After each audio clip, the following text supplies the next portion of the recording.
नमस्कार, उम्मीद है आप सभी ठीक होंगे। आज का ये जो वीडियो होने वाला है ये हमारा ट्रेडिशनल क्लासेस से बहुत अलग होने वाला है, क्योंकि आज हम एक टॉपिक को लेकर यहाँ पर आपके सामने हैं। और ये जो टॉपिक है ये बहुत ट्रेंडिंग में है, बहुत लोग इसके बारे में बात कर रहे हैं, बहुत लोग इससे एंटरटेन हो रहे हैं। और वास्तव में ये जो टॉपिक है ये एआई से रिलेटेड है। आर्टिफिशियल इंटेलिजेंस या कंप्यूटर इंटेलिजेंस से ये रिलेटेड वीडियो रहेगा। हम इसमें बहुत सारी चीज़ें हैं जो हम समझेंगे, बहुत सारे विचार हैं जो हम लोग देखेंगे, बहुत सारी टेक्नोलॉजीज हैं जिनको हम लोग समझेंगे। और एक जो concern, privacy concern, safety concern जो लोगों के बीच में है, साइबर क्राइम्स बहुत ज़्यादा बढ़ रहे हैं, इन सब चीज़ों को हम आज इस वीडियो में कवर करेंगे। तो जो इस वीडियो का टॉपिक रहने वाला है वो यही रहेगा कि व्हाट इज जिबली, और इससे रिलेटेड जो आर्ट्स होते हैं क्या ये हमारे लिए सेफ है, या इम्पैक्ट्स ऑफ एआई क्या हो सकते हैं, या टूल्स जो जिबली आर्ट है इस तरीके के टूल्स हमारे लिए हानिकारक हैं या फायदे के हैं। और जो कंपनीज होती है वो एआई को यानी आर्टिफिशियल इंटेलिजेंस को, कृत्रिम बुद्धिमत्ता को कैसे ट्रेन करते हैं, उनको वो ऐसा क्या देते हैं, ऐसा कौन सा उनके पास डॉक्यूमेंट्स हैं, ऐसी कौन सी उनके पास टेक्नोलॉजी है जिससे वो उसको ट्रेन कर रहे हैं। और वो एआई इतना ज़्यादा धीरे धीरे परिपक्व और मैच्योर हो रहा है कि वो एक इंसान को भी पीछे छोड़ रहा है। उसके बाद हम लोग सेफ्टी कंसर्न्स को देखेंगे कि डाटा को लेकर, जो हमारा प्राइवेट डाटा है, पर्सनल डाटा है, क्या वो सेफ है एआई के ज़माने में या नहीं। उसके बाद हम लोग ये भी समझेंगे कि आर वी स्मार्ट, और हम क्या है, क्या हम स्मार्ट हैं या फिर हमें कहीं ऐसा तो नहीं है कि हम स्मार्ट बनने के चक्कर में मूर्ख बनते चले जा रहे हैं। तो इन सब चीज़ों को हम लोग कवर करेंगे। तो सबसे पहले हम ये देखते हैं कि जिबली क्या है और इसके जैसे और क्या क्या आर्ट फॉर्म हो सकती है। तो जिबली आप एक ऐसे समझिए कि जिबली जो ये वर्ड है, ये वर्ड जो है ये वर्ल्ड वॉर 2 में यूज होने वाले एक क्राफ्ट यानी फाइटर जेट से लिया गया है। और ये जो फाइटर जेट था इसके नाम पर इसका नाम जिबली आर्ट का नाम लिया गया है। और जिबली जो है ये एक स्टूडियो है, स्टूडियो जिबली, जो कि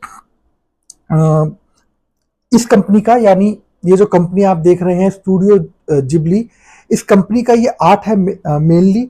और इसमें हायो मियाजाकी, तोशियो और इसाको जो है, इसाओ नाम के जो ये व्यक्ति है, इन्होंने इस कंपनी को फाउंड किया। ये कंपनी के फाउंडर हैं। और इसमें भी जो ये मियाजाकी हैं ये इसमें मेन कैरेक्टर प्ले करते हैं। अब ये मियाजाकी क्या है? ये मियाजाकी जो है ये एक एनिमेटर है, एक कार्टूनिस्ट है। और किस तरीके के कार्टूनिस्ट है? ये जो कार्टून बनाते हैं ये अपने हाथों से कार्टून बनाते हैं, उन कार्टून्स को जोड़ते हैं और फिर एक मूवीज बनाते हैं। इन्होंने बहुत सारी मूवीज बनाई है, हम उनको देखेंगे। फिलहाल आप इनको समझिए कि ये जो 3 लोग आप देख रहे हैं ये तीनों स्टूडियो जिबली के फाउंडर हैं। स्टूडियो जिबली एक मूवी मेकिंग हाउस है जो मूवीज को बनाता है। और मूवीज किस तरीके की? Animated movies. जिबली की तरह ही बहुत सारे फॉर्म्स होते हैं, जैसे 3D एनिमेशन आपने सुना होगा, ट्रेडिशनल एनिमेशन आपने सुना होगा, 2D एनिमेशन आपने सुना होगा, और पिक्सेल्स आपने सुने होंगे। और तो और माइनक्राफ्ट जो है वो भी एक तरीके का आर्ट ही है। तो ये जो जितने भी तरीके के एनिमेशन होते हैं, यानी रियल जो नहीं दिखेगा, जो भी कार्टून टाइप में दिखेगा, वो सब एनिमेटेड होते हैं, वो सब जिबली के ही फॉर्म्स है। मतलब जिबली तो एक वर्ड है, लेकिन जिबली की ही तरह दिखने वाले ये सब फॉर्म्स है। अब आप जानते हैं कार्टून नेटवर्क, पोगो, निकलोडियन, जितने भी ये जो इन पर आने वाले कार्टून्स होते हैं ये सब एनिमेटेड ही होते हैं। अब ये देखने को मिला है कि हाल फिलहाल में एक एआई जनरेटेड सॉफ्टवेयर या एआई लॉन्च किया गया जो कि चैट जीपीटी की तरफ से था। और चैट जीपीटी ने जो वो लॉन्च किया है उसकी खासियत ये है कि वो किसी भी इमेज को जिबली फॉर्म में बना सकता है। अब जिबली क्या है? वही एनिमेटेड फॉर्म में बना सकता है। तो ये जो मियाजाकी है, हयाओ मियाजाकी है, इन्होंने उस पर चिंता जताई। इन्होंने बोला है कि अच्छी बात है कि एआई इतना तरक्की कर रहा है कि वो एनिमेटेड इस तरीके से इतनी जल्दी एनिमेशन कर सकता है, लेकिन ये एक चिंता का विषय है क्योंकि ये कॉपीराइट का विषय बन चुका है। हमारा विषय ये नहीं है, हमें ये नहीं जानना कि कौन किस पर केस कर रहा है, कौन कितना गुस्सा है कि स्टूडियो जिबली ने क्या बोला है या फिर चैट जीपीटी क्या बोल रहा है। हमारा जो मेन मोटिव है इस वीडियो में वो ये समझना है कि हम ये समझ पाए अच्छे से कि जिबली और एआई, खासकर एआई, हमारे लिए फायदेमंद है या नुकसानदायक है। और अगर फायदेमंद है तो किस हद तक, और नुकसानदायक है तो कितना हमारे लिए हानिकारक हो सकता है। तो हम मियाजाकी इन सब के बारे में जान चुके हैं। ये जो मूवीज हैं इन्होंने इस तरीके की मूवीज बनाई। और ये मूवीज जो आप देख रहे हैं ना, ये कोई भी मूवीज एनिमेटेड, मतलब एआई एनिमेटेड नहीं है, एआई जनरेटेड नहीं है। सारी की सारी मूवीज इन्होंने अपने हाथों से बनाई। कई मूवीज को बनाने में 2-2 3-3 साल लगे। कई कई मूवीज को बनाने में कई महीने लगे, कई साल लगे, तो एक एक मूवी का एक एक पार्ट वो बनाते थे एनिमेटेड टाइप में, और उसको फिर जोड़ जोड़ कर एक मूवी बना देते थे। ये जो आप मूवीज देख रहे हैं, ये इनकी इनकी ये मूवी बहुत फेमस और बहुत खास मूवी है, कैसल इन द स्काई। उसके बाद अब हमें ये समझना है कि इम्पैक्ट ऑफ एआई और जिबली लाइक टूल, मतलब जो जिबली की तरह ही टूल्स है, इनका इम्पैक्ट हमारी लाइफ पर क्या हो सकता है। तो अभी एक दो दिन पहले ही, जब थोड़े दिन पहले ये जिबली चैट जीपीटी का जिबली जब लॉन्च हुआ, तो लोगों में इतना क्रेज और इतना एंटरटेन लोग इससे हुए कि लोगों ने बहुत धुआंधार तरीके से इसको डाउनलोड किया और इसको अपनी फोटोज को, अपने वीडियोस, अपने खासकर फोटोज को जिबली फॉर्म में बनाना शुरू करा। और जब इन्होंने जिबली फॉर्म में बनाना शुरू करा, तो जो वो वेबसाइट है, वो जो इंटरनेट एरिया है, वो एकदम क्रैश हो गया। तो इसके जो फाउंडर हैं चैट जीपीटी के, उन्होंने खुद बताया कि हमारी वेबसाइट बहुत ज़्यादा प्रेशर में है, बहुत ज़्यादा काम हमें करना पड़ रहा है, इसलिए हम थोड़े टाइम के लिए आपसे विनती करते हैं कि आप इतनी ज़्यादा जिबली और ये सब ना बनाएं। देखिए, असल में क्या पता क्रैश ना हुआ हो, ये तरीके होते हैं मार्केटिंग करने के व्यापारियों के।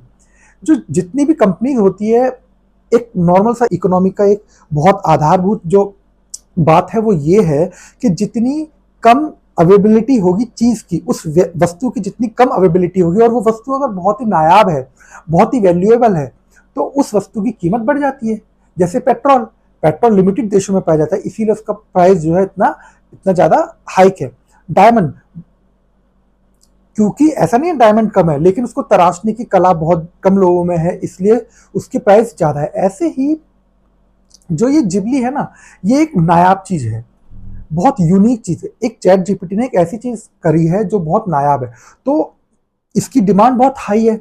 और अगर ये अपनी तरफ से उसकी प्रोडक्शन, या फिर एक तरीके से कह लीजिए, अगर ये दिखाएंगे कि हम बहुत मुश्किल हो रहा है हमारे लिए ये प्रोड्यूस करना, फोटोज प्रोड्यूस करना, तो लोग और ज्यादा उस पर अट्रैक्ट होंगे। तो और हुआ भी यही, जब लोग इतने अट्रैक्ट हो गए कि 1 घंटे में 1 मिलियन यूजर्स ने इसकी फोटोज वगैरह बनाई, और इनकी जो वेबसाइट है वो क्रैश हो गई। अब जब इनकी वेबसाइट क्रैश हुई है, तो उसका जो चैट जीपीटी का जो ओनर है, उन्होंने इस चीज को बताया भी। दूसरा इसका एक पहलू हम अगर ये देखें, मैंने बताया कि आपको इम्पैक्ट ऑफ एआई और जिबली का इम्पैक्ट तो खैर मैं नहीं कहूंगा इस समय। एआई का इम्पैक्ट बहुत हुआ है। हम लोग आजकल जो भी यूथ है, जो भी युवा है, मैं भारत के परिप्रेक्ष्य में ही बात करूंगा क्योंकि हम भारतीय हैं, तो मैं मेनली भारत के लोगों से ही बात करेंगे।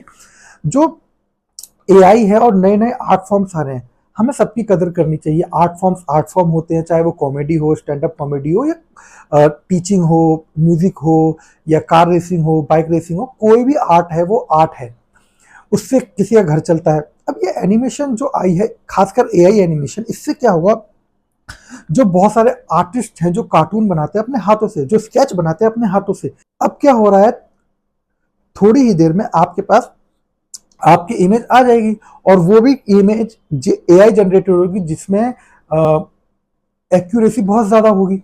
What is safety concern of data, मतलब हमारा डाटा क्या लीक हो सकता है, क्या हमारा डाटा सेफ है, और सोशल मीडिया प्लेटफॉर्म्स के बारे में हम लोग जान लेते हैं। तो यहाँ पर आपको मैं एक चीज बता दूं, क्लियर व्यू एआई नाम से एक एआई है जो कि फेशियल रिकग्नाइजेशन कंपनी है। यानी ये फेशियल रिकग्नाइज करती है, किसके लिए, ये क्राइम जो करते हैं उनको, और क्रिमिनल्स जो होते हैं उनको ट्रैक करते हैं। यानी अगर कहीं पे किसी भी क्रिमिनल का फोटो या किसी व्यक्ति का फोटो आ गया है, और अगर वो आगे चल के कोई क्राइम करेगा, तो ये सॉफ्टवेयर क्या करता है, ये उसकी चेहरे की पहचान करता है और उसको ढूंढ निकालता है। लेकिन थोड़े दिन पहले डच कंपनी है, एक डच डाटा प्रोटेक्शन अथॉरिटी ने इस पर फाइन लगाया, $33.7 मिलियन का फाइन लगाया। और ये जो फाइन लगाया है, ये इसलिए लगाया है, violation general data protection regulation, यानी जो डाटा प्रोटेक्शन रेगुलेशन है उसका इसने उल्लंघन किया है। क्या किया इन्होंने, इन पर ये चार्ज है कि इन्होंने कई सारी फोटोज इनके यूजर्स की बेची, और इन्होंने उन फोटोज को बेचकर पैसा कमाया। एक और आप न्यूज़ देख सकते हैं जिसमें एक हेल्थ इंश्योरेंस कंपनी है, इसने अपने कस्टमर्स का डाटा सेल करा। अपने कस्टमर्स का डाटा सेल करा और ये जो कंपनी है ये हैक भी हो गई और हैकर ने बहुत सारे पैसे मांगे। तो क्या हम जिसको जो हमारे सर्विस प्रोवाइडर्स है क्या वो इतने कमज़ोर हो गए हैं कि अगर वो हमसे पैसा ले रहे हैं तो वो हमारे डाटा को सेफ भी ना रख सके, हमारे डाटा को प्रोटेक्ट भी ना कर सके, हमारी प्राइवेसी को मेंटेन ना रख सके, तो फिर हम उनको पैसा दे ही क्यों रहे हैं? सबसे बड़ा सवाल तो यही उठता है। उसके बाद एक ये आउट ऑफ बॉक्स डाटा करके कंपनी है। इस कंपनी का मेनली काम क्या है, जो बार्स और क्लब्स में जब आप एंटर करते हैं, जब लोग बार और क्लब में एंटरटेनमेंट के लिए जाते हैं, तो उनका थंब इम्प्रेशन और उनके फेस इंप्रेशंस को ये ले लेता है। अब ऐसी खबर है, ऐसी न्यूज़ है और इन पर केस भी किया गया है कि इन्होंने उस फेस जो बायोमेट्रिक्स होते हैं, बायोमेट्रिक डाटा जो होता है उसको इन्होंने सेल कर दिया। ये डाटा पूरा का पूरा लीक कर दिया और ये बहुत चिंता का विषय। आप सोच रहे हैं, आप किसी भी फ़ोन में अपना थंब इम्प्रेशन ये सोचकर लगाते हैं कि आपका थंब इम्प्रेशन कहीं नहीं जाएगा। गवर्नमेंट जो आधार बनाती है उसमें हमारा थंब इम्प्रेशन, हमारा आई इम्प्रेशन, हमारा फेस इम्प्रेशन सब कुछ जाता है। सोच के देखिए, अगर वो डाटा लीक हो जाए, हालाँकि ऐसी खबरें आती रहती हैं कि हमारा आधार का डाटा भी लीक हो रहा है, तो हम ये सवाल गवर्नमेंट से भी कर सकते हैं कि गवर्नमेंट के पास जब हमारा डाटा सेफ नहीं है तो ये तो प्राइवेट कंपनी है। They only based on money, ये प्रॉफिट के लिए है। कंपनीज तो प्रॉफिट के लिए होती है ना, वो मेरा और आपका घर थोड़ी ना चलाएंगी। तो ये जो कंपनी है इसने डाटा बहुत ज़्यादा ब्रीच हुआ और इस तरीके से यहाँ पे न्यूज़ थी। एक कंपनी और है 23andMe। ये कंपनी क्या है, ये एक डीएनए बेस्ड कंपनी है जो कि जेनेटिक टेस्टिंग सर्विस प्रोवाइड करती है। अब जेनेटिक टेस्टिंग सर्विस क्या होता है?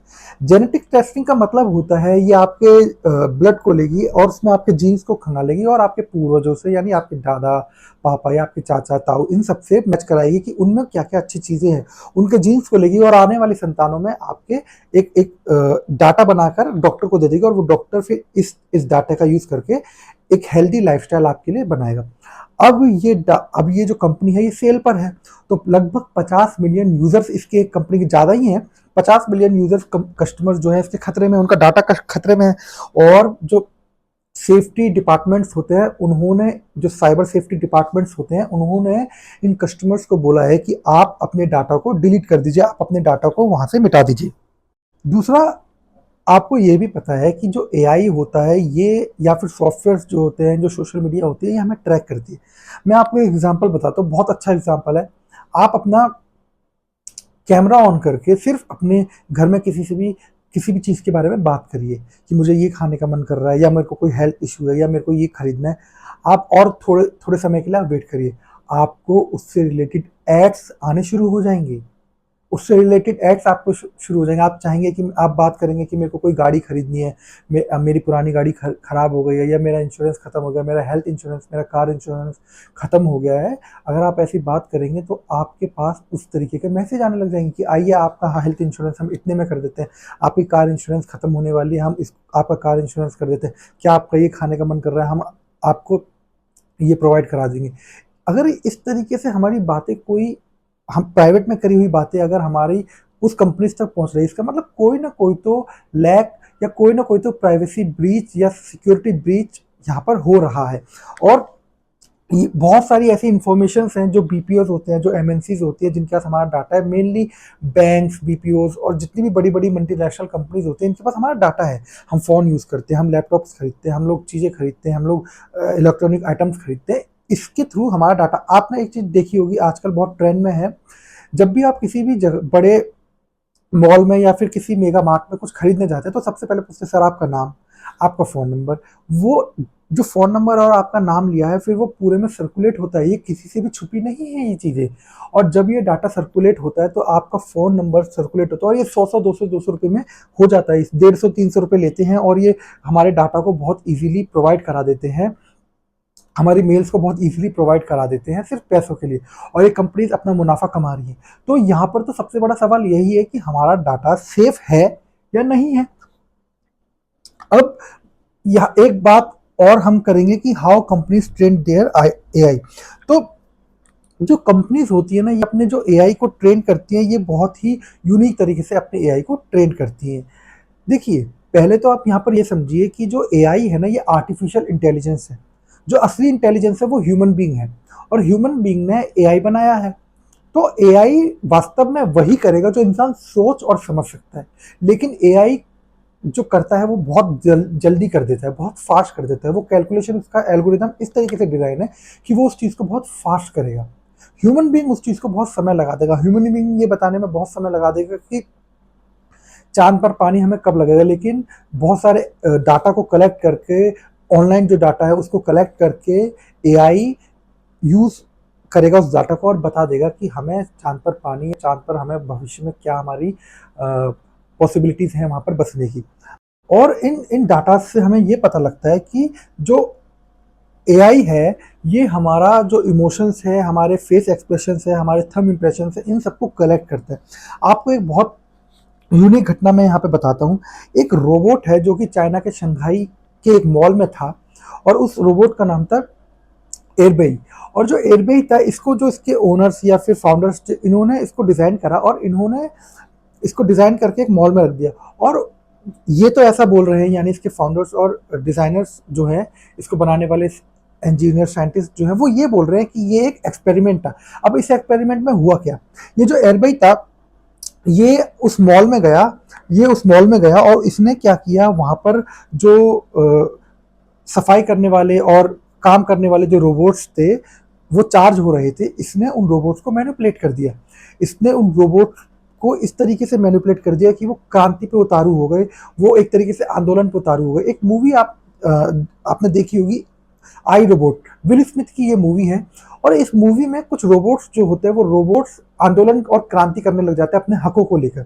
ऐसी ही तमाम मूवीज हैं, हम उनके बारे में आगे बात करेंगे। उन मूवीज को अगर आप देखेंगे तो आपका एक जो सोचने का तरीका है एआई को लेके, वो बहुत ज़्यादा बदलेगा, ज़रूर से बदलेगा। उन मूवीज़ को अगर आप देखेंगे, देखिए एआई से डरने की ज़रूरत नहीं है। एआई बहुत काम की चीज़ है, एआई हमारे लिए बहुत बेनिफिशियल है, हम उन सब चीज़ों को भी देखेंगे। तो इस रोबोट ने क्या किया, इस रोबोट ने उनको मैनिपुलेट किया, और उनको मैनिपुलेट किस तरीके से किया, इस रोबोट ने ये दिखाया कि ये जो वीडियो आप देख रहे हैं, Let's go home. Are you still working overtime? We are still working. But you're going home, right? I don't have a home. Well then come home with me then. इस वीडियो में जो आपने देखा, तो ये रोबोट क्या बोल रहा है, उनसे बात कर रहा है कि तुम्हारा घर नहीं है, तुम कितना काम करना पड़ता है, और तुम तो ओवर टाइम कर रहे हो जिसके लिए तुम्हें कोई पे भी नहीं करता। इसने इनमें इमोशंस डेवलप कर दिए। और जब ये वीडियो लीक हो गया, तो इसके जो ओनर है, इसके जो मैन्युफैक्चरर्स है, इंजीनियर्स जो है, उन्होंने बोला कि ये जो कर रहा था, एयरबेई जो कर रहा था, ये एक तरीके से हम लोग इस पर एक्सपेरिमेंट कर रहे थे। अब ये एक्सपेरिमेंट बोल तो रहे हैं, लेकिन क्या ये वास्तव में एक्सपेरिमेंट था, या फिर हम उस लेवल पर, उस स्टेज पे आ चुके हैं कि एआई अब अपना माइंड डेवलप कर रहे हैं। एक और कंसर्न यहाँ पे है कि जो एआई होते हैं, ये हमारे डाटा को सेव करते हैं, और हमारे डाटा को सेव करते हैं क्योंकि हमारे फेशियल एक्सप्रेशन, हमारे इंप्रेशंस, हमारे इमोशंस को, हमारी फीलिंग्स को समझ कर उसके हिसाब से एड्स को बनाते हैं, उसके हिसाब से कंपनीज हमें चीज़ें दिखाती है। तो जो ये एआई है, ये हमारी प्राइवेसी के लिए खतरा तो है ही, क्योंकि आप जानते हैं कि जिबली के जैसे ही जिबली लॉन्च हुआ, चैट जीपीटी ने जैसे ही जिबली वाला फीचर लॉन्च किया, लोगों ने धड़ाधड़ फोटोज बनाना शुरू कर दिया, और लोगों ने ये तक समझना जरूरी नहीं समझा, उसकी जो प्राइवेसी गाइडलाइंस है, जो उसकी टर्म्स एंड कंडीशंस है, उसकी पॉलिसीज को पढ़ना ही नहीं समझा। लोगों ने पढ़ा ही नहीं, और लोगों ने धड़ाधड़ वीडियोस, फोटोज बनाना शुरू करे, जिबली फॉर्म्स बनाना शुरू करे। और उसकी पॉलिसीज को अगर आप पढ़ेंगे तो, और आप खुद चैट जीपीटी से पूछ लीजिए कि क्या बिना पॉलिसीज को पढ़े या फिर ये फोटोज हमारे सेफ है, तो वो बता देगा आपको कि वो फोटोज सेफ नहीं है। और ये फोटोज को यूज करते हैं क्योंकि इनके ओनर ने भी इस बात को बोला है कि हम इन फोटोज को, अपने एआई को और डेवलप करने के लिए और मैच्योर करने के लिए इन फोटोज का यूज करेंगे, और आप कुछ नहीं कर सकते। अभी तक हम कुछ नहीं कर पा रहे। हमारे फोटोज, हमारे वीडियोस, और न जाने हमारा फोन, हमारा जीमेल, ये सब हम कितने लोगों तक, कितनी कंपनी तक जा चुका है, लेकिन हम कुछ कर ही नहीं सकते। तो सोच के देखिए, ये तो जायंट्स हैं, टेक जायंट्स हैं, इनका हम क्या ही कर पाएंगे। तो प्राइवेसी कंसर्न तो है ही, और आर्टिफिशियल इंटेलिजेंस जो है, ये हमारे डाटा प्राइवेसी के लिए खतरा है। और इस पर सैनफोर्ड यूनिवर्सिटी ने एक रिसर्च भी करी है, जिसमें सैनफोर्ड यूनिवर्सिटी ने बताया है कि बहुत सारे लॉज और रेगुलेशंस और रेगुलेटरी अथॉरिटीज़ बनाने की ज़रूरत है, ताकि हमारे जो डाटा है, ताकि हमारी प्राइवेसी है, वो लीक ना हो और उसका ब्रीच ना हो सके, और हम सेफ फील कर सकें, एक बेहतर समाज हमारा बन सके। तो देखिए, एआई हमारे लिए घातक है और अच्छा भी है, ये दोनों चीज़ें हैं, लेकिन इसको यूज़ करना ह्यूमन के ऊपर है कि ह्यूमन इसको कैसे यूज़ कर रहा है। देखिए जो एआई के जो फाउंडर्स थे, जिन्होंने आर्टिफिशियल इंटेलिजेंस टर्म दिया, जिन्होंने बनाया, उसमें जो मेन नाम आता है वो एलन ट्यूरिंग और जॉन मैककार्टी का नाम आता है। इन दोनों ने मिलकर, मतलब अलग अलग समय पे एक साथ इन दोनों ने मिलकर बहुत सारी उसमें इन्वेंशंस करी और एआई को अपग्रेड करा, एआई जैसी टर्म्स दी इन्होंने। और इन्होंने जो मेनली एआई बनाया था, इन्होंने ह्यूमन रिसोर्सेज को और अच्छे तरीके से यूज करने के लिए बनाया था। और जो एलन ट्यूरिंग है, इनका काम मेनली कंप्यूटिंग, एआई एंड क्रायोपेटोग्राफी पे था। अब ये क्या होता है क्रायोपेटोग्राफी? अब ये मतलब होता है कि कंप्यूटर में जो आर्टिफिशियल इंटेलिजेंस है और जो एल्गोरिदम और जो मैथमेटिक्स होती है, उसको बहुत सेफ तरीके से बना के रखना और सेफ तरीके से यूज करना। यानी ये जो वर्ड है, ये मेनली, यानी एलन ट्यूरिंग का मेनली काम एआई पर, एआई को सेफ बनाना था, एआई को सेफ बनाना, ना कि एआई से सेफ बनाना। तो एआई को सेफ बनाने का मतलब तो यही हुआ ना कि अगर कोई कंपनी जैसे चैट जीपीटी अगर अपना कोई इस तरीके से फीचर लेके आई है, तो वो सबसे पहले एक वीडियो, एक फोटो या न्यूज़ के जरिए इस तरीके से लोगों को बताए कि हम इन फोटोज़ का, हम इन डाटा का यूज़ करेंगे अपने एआई को ट्रेन करने के लिए, जो कि एलन ट्यूरिंग चाहते थे। एलन ट्यूरिंग यही चाहते थे कि जो डाटा अगर लोगों का आएगा तो हम उस डाटा को सेफ रख सके, लोगों को ये भरोसा दिला सके कि आपका डाटा सेफ है। तो ये जो जॉन मैककार्टी हैं, ये फादर ऑफ एआई इनको बोला जाता है। अब हम कुछ मूवीज पे बात कर लेते हैं, जैसे वाई फ्लाई, एक्स मशीन। ये मूवीज एआई मूवीज हैं और ये मूवीज आपको बहुत बेहतर एक सोच देंगे एआई को समझने के लिए कि एआई क्या है और क्या कर सकता है। देखिए मैं पहले भी अपनी क्लासेस में बता चुका हूँ कि जो मूवीज होती हैं, ये कहीं ना कहीं दर्पण होती हैं समाज का। कई बार इस दर्पण का गलत दुरुपयोग किया जाता है, अतिशयोक्तिपूर्ण चीजें दिखाई जाती है, बहुत ज्यादा मिसकंसेप्चुअल चीजें इसमें दिखाई जाती है, बहुत ज्यादा बेकार फैक्ट्स और उधेड़-बुन करके पेश किया जाता है हिस्ट्री को और भी बहुत सारी चीज़ों को। ऐसा नहीं करना चाहिए, लेकिन आपको भी समझना चाहिए कि मूवी देखते समय आपको ये पता होगा कि ये सिर्फ हमारे एंटरटेनमेंट पर्पस के लिए है। उससे किसी की भावनाएं आहत हो जाए, ऐसा हो जाए, ये तो बहुत बहुत ही, मतलब आप सोच रहे हैं ये कितना ज़्यादा लो लेवल है ह्यूमैनिटी का कि हम कोई मूवी देख कर इतने ज़्यादा आहत हो जाते हैं। हाँ, जिन मूवी से सीखना है हमें, उन मूवी से सीखना है। तो ये जो एआई रिलेटेड मूवीज है, वाइफ लाइक, एक्स मशीन और द मशीन और ट्रांसेंडेंस, उसके बाद आई रोबोट और रोबोट मूवी, जो कि जिसमें रजनीकांत ने एक्टिंग करी है, ऐश्वर्या राय की, जो ऐश्वर्या राय रजनीकांत, इस मूवी में बहुत अच्छे से दिखाया गया है कि अगर रोबोट में यानी एआई में चिट्टी जो होता है उसके अंदर इमोशंस डेवलप हो जाते हैं, और जब उसके अंदर इमोशंस डेवलप हो जाते हैं तो वो उतारू हो जाता है ऐश्वर्या राय को पाने के लिए, उसको प्रेम हो जाता है ऐश्वर्या राय से। और जब वो उसको नहीं मिलती तो वो कितनी अपनी बड़ी आर्मी बना देता है, कितने लोगों को मार देता है, किस तरीके से वो अपने एम को पाने के लिए उतारू हो जाता है। तो रोबोट्स क्या कर सकते हैं, ये मूवीज हमें बहुत अच्छे से सिखा सकती हैं और बता सकती हैं। अब जो मेन सवाल है वो यही है, आर वी स्मार्ट और व्हाट, मतलब हम कहाँ जा रहे हैं। देखिए जितने भी इंजीनियर्स थे, जितने भी साइंटिस्ट थे, इन्होंने जितनी भी इन्वेंशंस करी, ये इन्वेंशंस जो हुई, ये इन्वेंशन कहीं ना कहीं हमारे लिए अच्छाई के लिए करी गई। और हमने, यानी इंसानों ने इन इन्वेंशंस का बहुत ही दुरुपयोग करा। हमने इन इन्वेंशंस को इस तरीके से यूज़ करा कि हमें आज तक यही नहीं समझ आया कि ये इन्वेंशन वास्तविकता में क्या था। जैसे मैं आपको एक एग्जांपल देता हूँ, एयर कंडीशनर। तो जो एयर कंडीशनर जो था, ये विल्स कैरियर ने ब्रुकलिन की एक प्रेस के लिए बनाया था, यानी प्रिंटिंग प्रेस के लिए बनाया था। और प्रिंटिंग प्रेस में क्या होता है, जब वहाँ पे न्यूज़पेपर्स छपते हैं, मैगजीन्स छपती हैं, तो वहाँ पर बहुत ज़्यादा मॉइस्चर, बहुत ज़्यादा ह्यूमिडिटी हो जाती है। इन्होंने उसका समाधान निकालने के लिए एयर कंडीशन का यूज़ करा, एयर कंडीशन बनाया।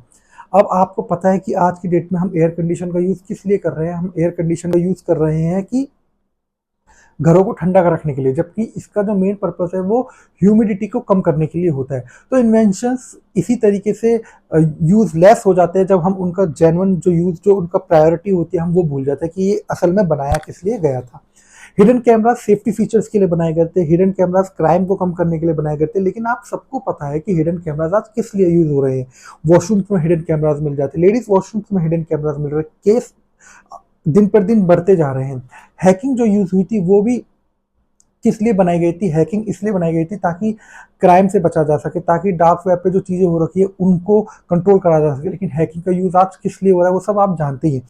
सर्विलांस टेक्नोलॉजीज़ होती है, सीसीटीवी होता है, ये बेसिकली इसका जो यूज़ होता है वो क्रिमिनल एक्टिविटीज़ को मॉनिटर करने के लिए होता है, क्रिमिनल्स के डाटा को मॉनिटर करने के लिए होता है इस तरीके से। लेकिन इसका यूज़ आप सब जानते हैं कि सर्विलांस का यूज़ आज कितने गलत पैमाने पर किया जाता है। सोशल मीडिया का यूज़, हम किसी को भी एक रात में हीरो बना देते हैं, हम उसको गिरा देते हैं, हम देखते ही नहीं कि उसका बैकग्राउंड क्या है, वो असल में अच्छा व्यक्ति है, बुरा व्यक्ति है, उसकी पर्सनल लाइफ कैसी है। हमें सिर्फ इससे मतलब है कि हमें उसको शेयर करना है, क्योंकि हमने बुक्स तो पढ़ना छोड़ दिया है, फैक्ट्स तो जानना छोड़ दिया है, लाइव बात करना हमने लोगों से छोड़ दिया। हमें तो जो न्यूज़ में आ गया, हम आंख बंद करके न्यूज़ पर भरोसा कर लेते हैं।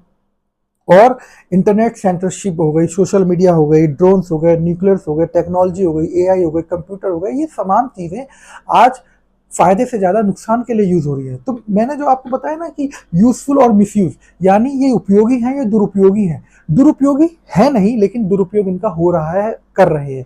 और जब तक हम इन कंपनीज़ से, बड़ी-बड़ी कंपनीज़ की प्राइवेसी पॉलिसी, इनके टर्म्स एंड कंडीशंस को बिना पढ़े, बिना समझे हम लोग इनके चंगुल में फँसकर इन सब चीज़ों को यूज़ करते रहेंगे, तो हम आदी इन सब चीज़ों के हम लोग आदी हो जाएँगे, हमें इन सब चीज़ों की आदत पड़ जाएगी और हम फिर क्वेश्चन करना in terms and condition, privacy पे, अपने डाटा पे, अपने पर्सनल डाटा पे सवाल करना बिल्कुल बंद कर देंगे। और एक समय ऐसा आएगा कि हम बिल्कुल इनके चंगुल में फँस जाएंगे। और हो सकता है आने वाले समय में ऐसी कुछ कंपनीज़, ऐसी कुछ एआई कंपनीज़ हमें ब्लैकमेल करके हमारे डाटा को फ़ोर्सफुली लें और हमसे कुछ ऐसी चीज़ें कराएँ जो हम नहीं करवाना चाहते। ऐसी भी बहुत सारी मूवीज़ बनी हैं जिसमें ये भी दिखाया गया है कि किसी व्यक्ति को हैक कर कर उससे कितनी-कितनी बुरी चीज़ें, कितनी-कितनी गलत असैसिनेशंस तक उससे करवाए गए। तो एआई जो है, चाहे वो जिबली हो, चाहे चैट जीपीटी हो, चाहे ग्रोक हो, चाहे लियोनार्डो हो, जितने भी एआई हैं, ये सब एआई सिर्फ़ इसलिए बने हैं ताकि हमारा जीवन और सरल, हमारा जीवन और बेहतर हो सके। अगर एआई आज जब इतने मैच्योर नहीं है, अगर वो आज इस लेवल पर डाटा प्राइवेसी को और हमारी प्राइवेसी, पर्सनल डाटास को इतना ज़्यादा नुकसान पहुंचा सकते हैं, इतना ज़्यादा ब्रीच कर सकते हैं हमारी हमारी पर्सनल लाइफ को, तो सोच के देखिए जब ये उस लेवल पे पहुंच जाएंगे जो मूवीज़ में दिखाया जाता है। एज ऑफ अल्ट्रॉन, आप जानते हैं, मार्वल की एक मूवी थी। एज ऑफ अल्ट्रॉन में जो टोनी स्टार्क कैरेक्टर है वो एक रोबोट बनाना चाहता है, और वो रोबोट एक मैच्योर रोबोट बनाना चाहता है। और जब वो रोबोट बनाते हैं तो उस रोबोट में अपने आप ही इंटेलिजेंस आ जाता है और वो रोबोट इतना ज़्यादा मैच्योर हो जाता है कि वो अल्ट्रॉन बन जाता है, और अल्ट्रॉन यानी खतरा। और फिर वो उसको काउंटर करने के लिए एक विजन नाम से एक और एआई बनाते हैं। तो जो अल्ट्रॉन है और जो ये विजन है, ये दोनों ही एआई है। लेकिन अल्ट्रॉन जो है वो दुनिया को नाश करने के लिए, दुनिया को ख़त्म करने के लिए अपना माइंड को, अपने इमोशंस को यूज़ कर रहा है, और जो विजन है वो बचाने के लिए। तो हर सिक्के के दो पहलू होते ही हैं, मैं हमेशा से आपको बताता आया हूँ। इस चीज़ का बहुत ध्यान रखें कि जब भी आप आगे आने वाले समय में आप कभी भी एआई रिलेटेड कोई भी फीचर को यूज़ करें तो सबसे पहले उसके टर्म्स एंड कंडीशंस को पढ़ें, उसकी प्राइवेसी पॉलिसीज़ को पढ़ें, और कहीं भी अपने डाटा को ऐसे ही अपलोड ना कर दें, कहीं भी अपने डाटा को खुला ना छोड़ दें, अपने जीमेल से हर चीज़ लॉगिन ना करें, अपनी टेम्पररी मेल्स बना के रखें। कुछ मेल्स जो आप सिर्फ इन्हीं सब चीज़ों के लिए यूज़ करें, उस मेल्स में कोई आपके फ़ोटोज़, गूगल्स पे आपके कोई फ़ोटोज़ ना हो, गूगल फ़ोटोज़ एक्सेस ना कर सकें उन सब चीज़ों को। इन सब चीज़ों का आप ध्यान रखें, अपने मोबाइल फ़ोन को बहुत सेफ्टी से यूज़ करें, क्योंकि साइबर क्राइम दिन प्रतिदिन बढ़ रहा है। और अगर बहुत अच्छे rules, regulations, regulatory authorities, law और फोर्सफुली लॉ अमेंड नहीं करवाए गए तो ये एआई और एआई कंपनीज़ जो होती है ये हमारे लिए बहुत खतरा हो जाएगी। और इन एआई का हमें अच्छे से ही यूज़ करना है, ये हमारे लिए बहुत बेनिफिशियल है। आप सोच के देखिए, आज भी ऐसे एरियाज़ है, बहुत ठंडे एरिया, बहुत गर्म एरिया, जहाँ पे हमारे आर्मी सोल्जर्स, हमारे फ़ौज के लोग, फ़ौज के जवान वहाँ पर शहीद हो रहे हैं। कई बार बिना जंग के वो ठंड और गर्मी से शहीद हो जाते हैं। हम लोग ऐसी जगहों पे एआई रोबोट्स को यूज़ कर सकते हैं, हम लोग स्पेस में एआई रोबोट्स को भेज सकते हैं। सुनीता विलियम कितने महीनों तक स्पेस में फंसी रही, हम उनकी जगह पे कोई एआई रोबोट को भेज सकते हैं, हमारे जान की नुकसान कितना कम हो जाएगा। हम लोग रिसर्च में एआई का यूज़ कर सकते हैं। हम लोग आपदा में, हम लोग जब कोई भी आपदा है, कोई डिज़ास्टर हो, भूकंप, सुनामी, इन सब चीज़ों में हम एआई का कितना बेहतर तरीके से यूज़ कर सकते हैं। एआई जिबली बनाने के लिए नहीं है, एआई बेहतर भविष्य बनाने के लिए है। तो होप ये वीडियो आपके लिए काम का होगा। Thank you so much.